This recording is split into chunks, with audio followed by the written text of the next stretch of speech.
하나님의 귀한 축복이 여러분의 삶에 넘치길 간절히 축원합니다. 명절 연휴 잘 보내고 계시죠? 하나님의 귀한 은혜가 삶과 가정에 넘치길 간절히 축원합니다. 우리가 명절을 맞이해서 가족들이 함께 모였습니다.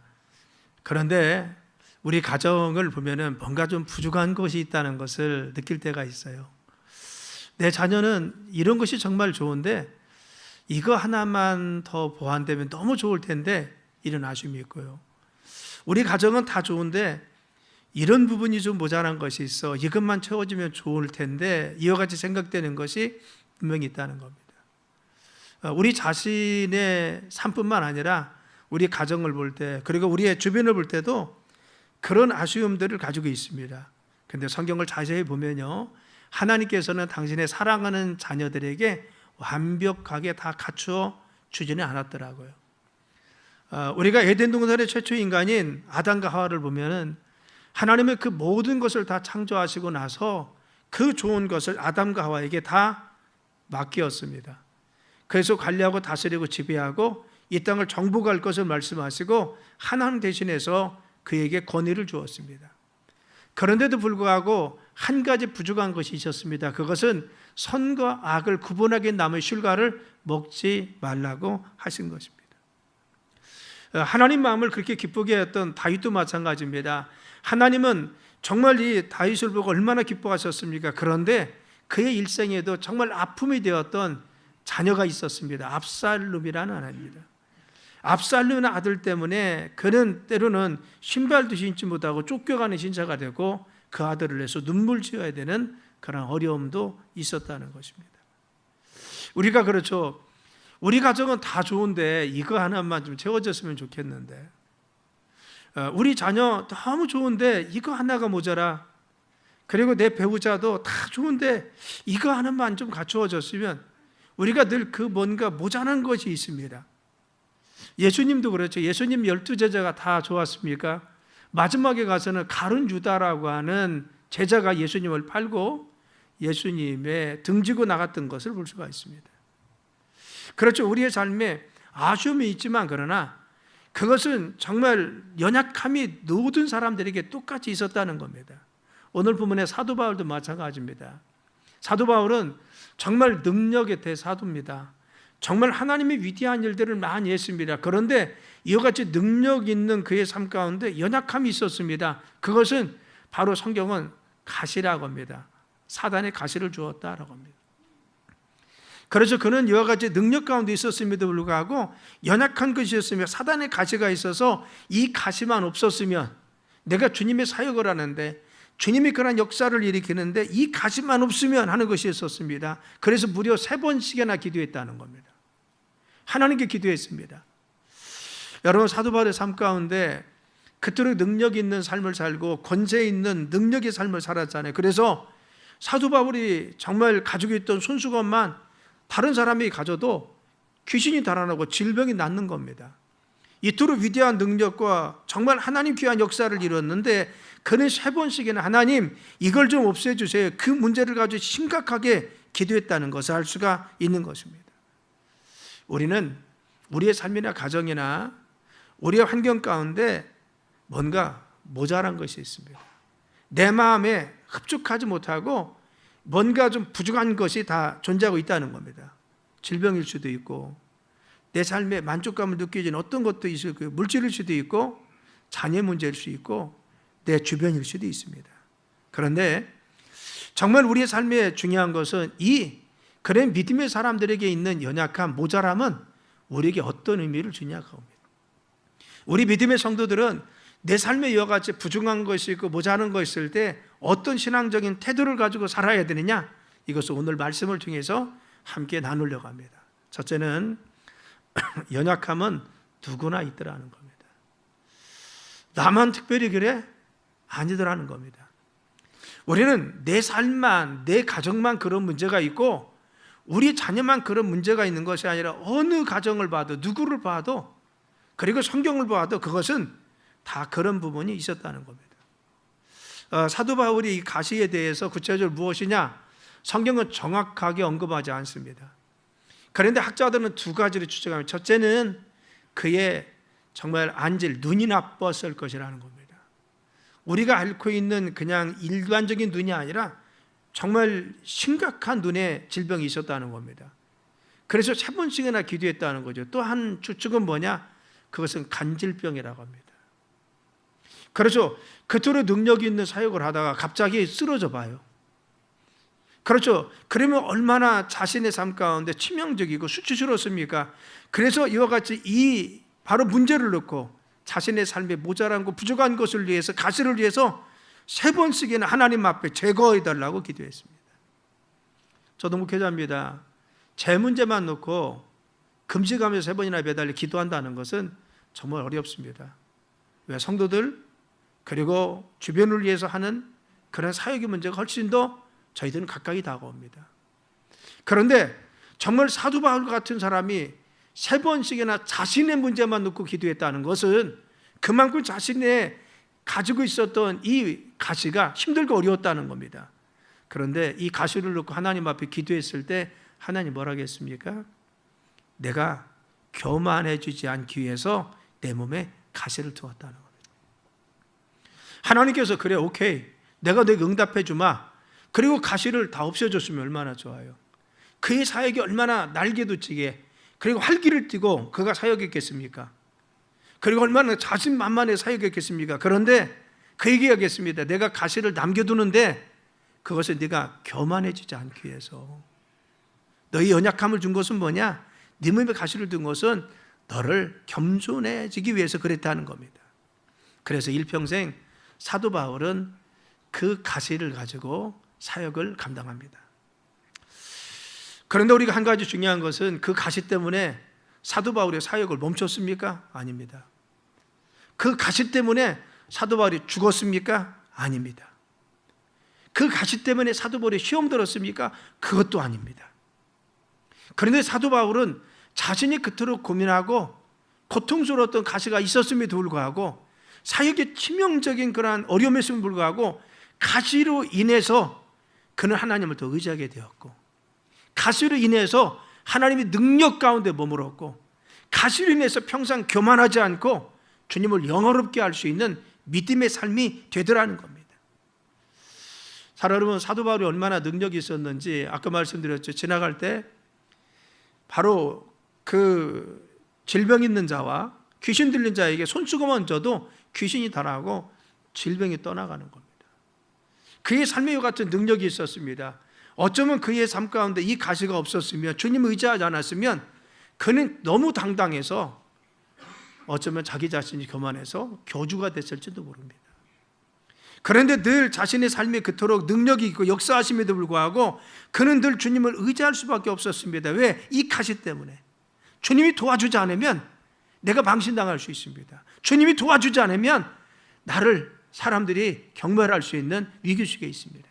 주님이 도와주지 않으면 내가 눈을 못 뜨고 일생을 살아야 됩니다. 그래서 주님 도와주세요. 주님 함께 해주세요. 주님 나를 붙들어 줘야 됩니다. 늘 하나님 앞에 간구하고 기도했던 것을 알 수가 있는 것입니다. 그의 삶 가운데 가시라고 하는 것은 모자람은 그것이 자신의 삶 가운데 치명적인 그러한 자신의 타격을 줬던 것이 아니라 오히려 그것이 자신의 삶에 은혜였던 것을 알 수가 있는 것입니다. 2018년부터 2020년까지 OECD 국가의 행복지수를 조사했습니다. 결과는 이렇습니다. 핀란드가 1위입니다. 부동의 1위죠.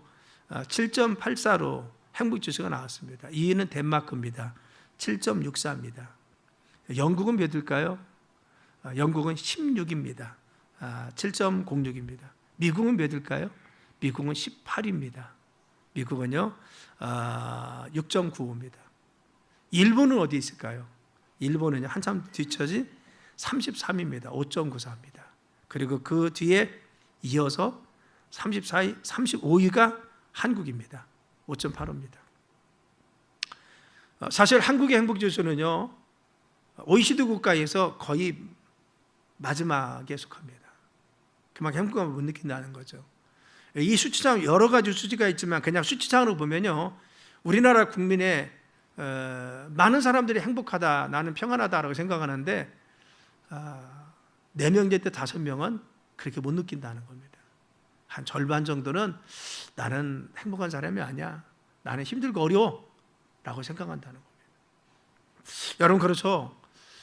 아무리 부자라고 해도요, 아무리 돈이 많다고 해도, 그리고 자신의 삶에 정말 만족하냐, 그게 아닙니다. 정말 내가 주의가 있어도 그렇습니다. 그래서 하나님 우리에게 100% 만족을 주시지는 못했습니다.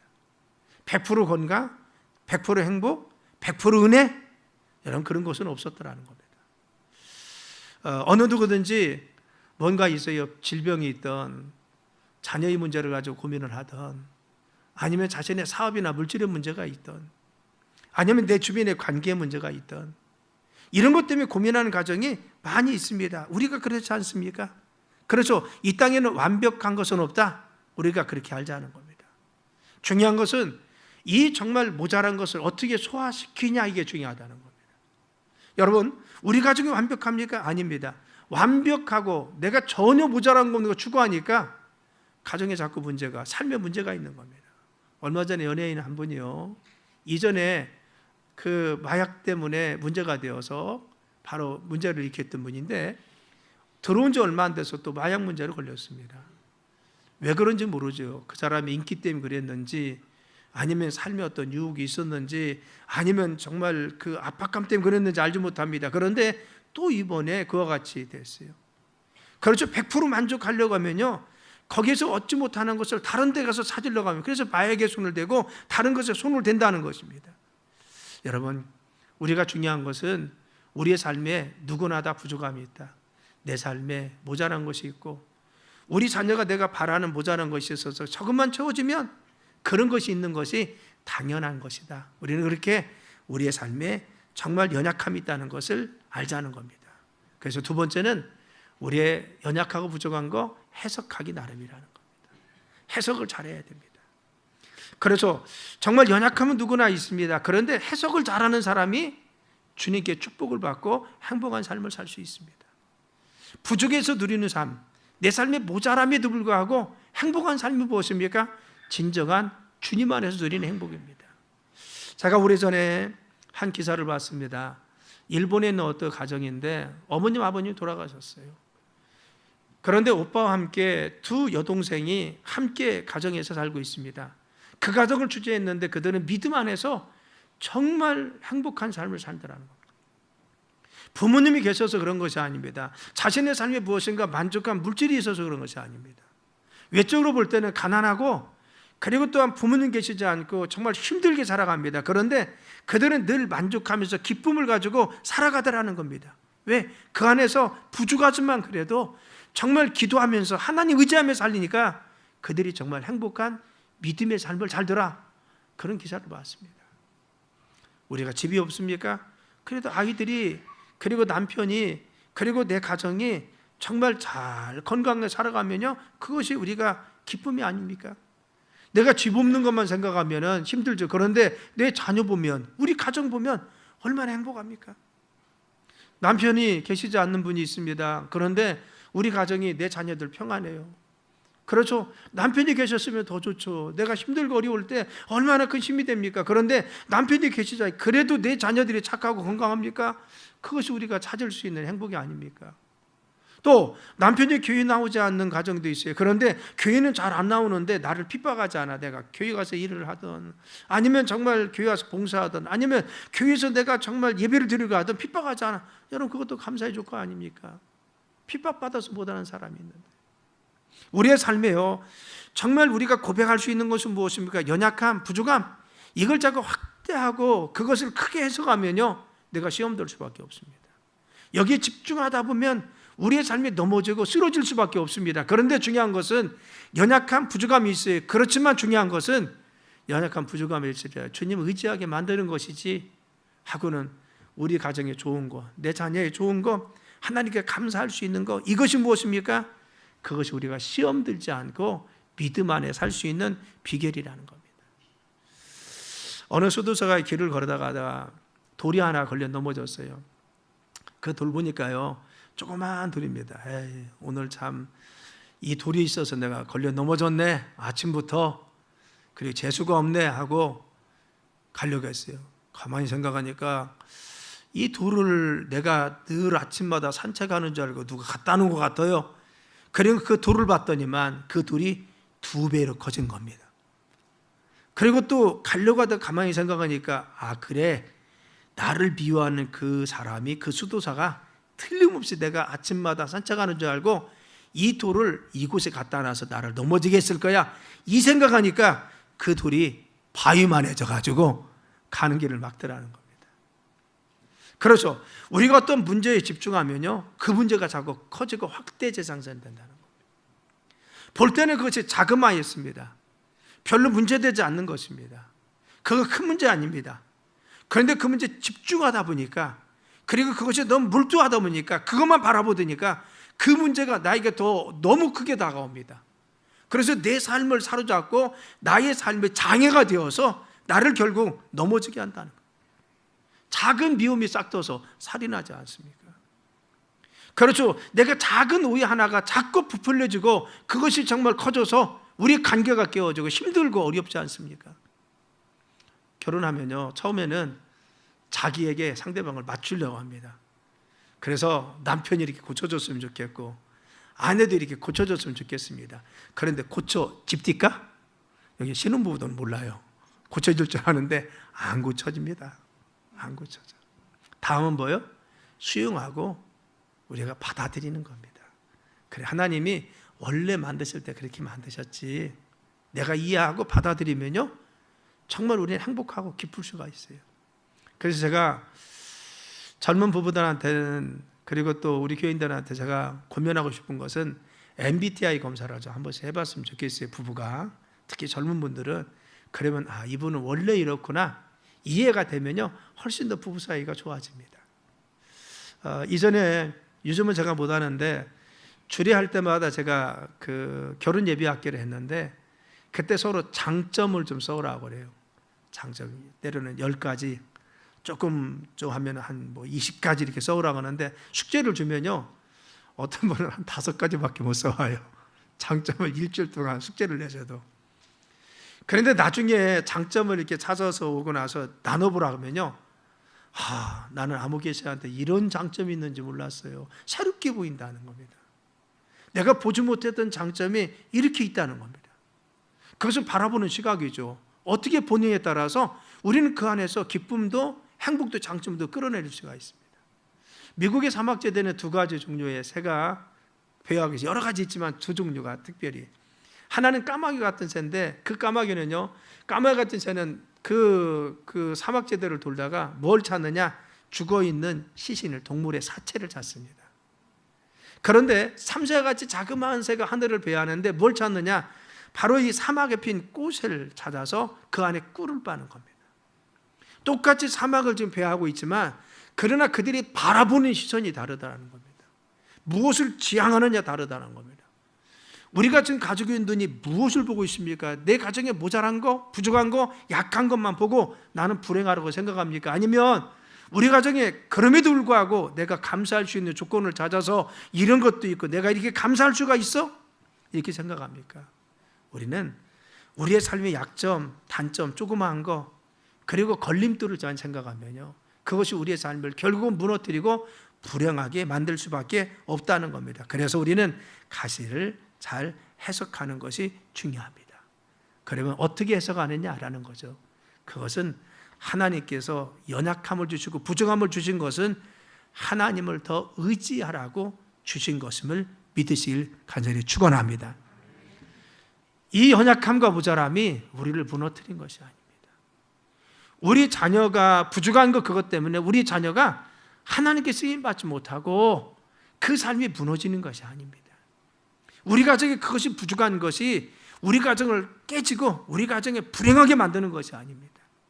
오히려 그것 때문에 하나님은 나를 더 의지해라, 네가 더 믿음 가운데 하나님께 맡기라, 네 자녀 약점이 있느냐 그거 위해서 네가 기도하면 돼, 하나님 더 강한 능력 주셔서 그걸 보완할 수 있도록 또 크게 사용하여 주옵소서, 기도하라는 겁니다.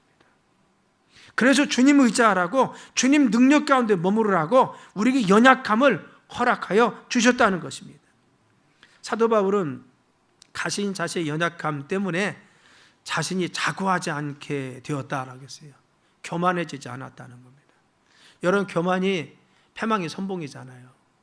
어쩌면 자신의 삶에 그런 능력이 나타났습니다. 그런 업적들이 나타났어요. 야, 사도 바울 대단해. 어쩌면 그가 자기 자신을 쳐서 주님 앞에 그래도 겸손해지려고 하고, 칭찬을 들을 때마다 그래, 내가 한 일이 아니지, 주님이 하신 일이지, 낮아졌던 이유는 이 가시 때문에 그랬습니다. 그래, 주님이 도와주셨잖아. 내가 그때 망신당하지 않고 사역한 것은 주님이 도와줬지. 나도 연약함이 있는데 내 안에 계신 주님이 역사하신 거지, 내가 한 것이 아니지. 주님을 의지했잖아요. 일평생 그것 때문에 그는 주님을 의지해서 믿음 가운데 있었습니다. 그래서 그는 내가 교만해지지 않고 자고해지지 않고 주님 의지했다는 겁니다. 우리가 넘어지는 것은 언제 넘어집니까? 큰 승리를 한 다음에 넘어집니다. 다윗이 언제 넘어졌습니까? 다윗은요, 그가 이제는 왕궁에서 사울의 모든 쫓김도 그치고 나서 이제 평안해졌습니다. 평안해졌을 때 우리아의 아내 밧세바가 목욕하고 있는 것이 보여서 그가 죄를 지은 겁니다. 그래서 성경은 말씀하시기를 내가 섰다고 생각할 때 넘어질까 조심해라 하겠어요. 우리는 내가 뭔가 됐어, 이만하면 되지, 내가 잘했어 라고 했을 때 우리는 무엇입니까? 그 교만 때문에 넘어집니다. 그래서 하나님은 그 교만하지 않고 겸손해지기 위해서 그때 하나님은 가시를 주어서 우리에게 모자란 것과 나약함을 주어서 우리를 더 주님 의지하게 만들어 주신다는 겁니다. 우리가 삶을 살면서 그랬죠. 내가 승리했어. 아, 정말 대단해. 내가 그동안 정말 잘했지. 이때 우리에게 다가오는 게 뭡니까? 주님 의지하러 가시를 줍니다. 뭔가 문제를 주어서 그래, 주님이 도와주셔야지, 내가 한 게 아니지, 이걸 느끼게 합니다. 그렇죠. 내가 그때 승리한 것이 그래, 내가 정말 그동안 잘했잖아, 내가 잘했으니까 이렇게 내가 승리할 수가 있었지, 이렇게 생각하면요, 자기가 그 일하는 동안 너무 자신 있게 해서 하나님 벗어날 수도 있습니다. 너무 자신이 있어서 교만해서 어떤 잘못된 판단을 할 수 있습니다. 그런데 그때 하나님이 치셔서요, 주님 의지하게 만듭니다. 어떤 억울함이 주시든지 어떤 일이 있던 그때 문제를 주셔서 그것이 지나고 나면 아무것도 아닌데 그때 무릎 꿇게 하시고 그때 겸손해져서 주님 의지하게 합니다. 내가 일을 잘했어요. 일을 잘해서 내가 칭찬받아. 사람들이 칭찬합니다. 이때 뭐 하나님이요, 나를 또 교만해지지 않기 위해서 나를 낮아지게 하십니다. 그래, 주님이 하셨지. 이게 하나님 방법입니다. 우리의 삶에 내가 했지, 내가 잘했지, 이것이 우리가 넘어질 수 있는 가장 큰 원인입니다. 우리는 내가 잘합니다. 내가 너무 뚝뚝합니다. 내가 정말 너무 잘했습니다. 그런데 주님은 그때 우리에게 연약함을 보게 하시고 그때 나약함을 인지하게 하십니다. 그래서 그래, 내가 한 것이 아니라 주님이 하셨지. 그래서 우리 연약함을 통해서 하나님 의지하라고 합니다. 우리가 우리의 가정 가운데 대전 볼 때, 우리 가족 볼 때, 내 사업장이나 내 삶을 볼 때 부족한 것이 있습니까? 주님은 이것 때문에 우리의 삶을 어렵게 만드는 것이 아니라 하나님은 이것을 통해서 주님을 의지하라고, 기도하라고 하나님 말씀하여 주시는 것입니다. 그래서 네 번째는 무엇입니까? 우리가 연약함을 통해서 주님 의지하면 우리를 온전케 하셔서 축복하시고 이루실 줄 믿습니다.